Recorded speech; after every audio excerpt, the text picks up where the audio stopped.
So if you're watching this, I finally figured out how to use my new Pixel to make some videos.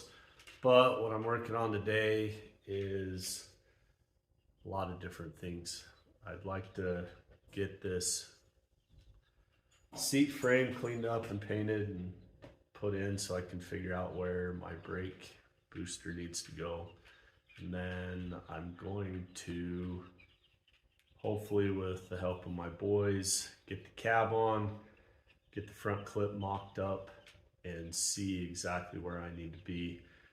Start tightening some of the bolts down on the Code 504 kit. I really need to go through as I do that, show you how everything matches up. I think overall it looks really good.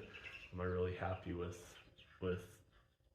how rigid it is, how really overall it was pretty simple to put on. Now as the pieces go on, we'll see how close I was on my measurements and how thorough their instructions were. But so far I think it's really well. So I'm going to clean up this seat frame. I am going with the old seat frame. We'll see if that lasts. I don't know how long. That's the fun thing about building a truck, I guess. I'm also trying to work on my fuel lines and getting my brake lines in. I've really got to make a checklist and just hone in and get it done one by one.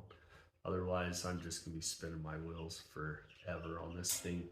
But hopefully I've got some of my other videos posted. I got the firewall painted. I got the undercoating done over here. Let me point it down so you can kind of see.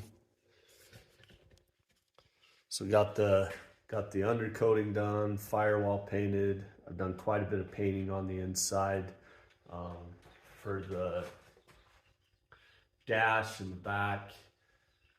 Tate and I, we welded in the kick panel on this side. Looks really good. Questions: do people carpet all the way up those kick panels, or should I bondle that and paint it the same color as the inside? I'm leaning towards carpet, but let me know down in the comments. But here I'm gonna clean this frame up.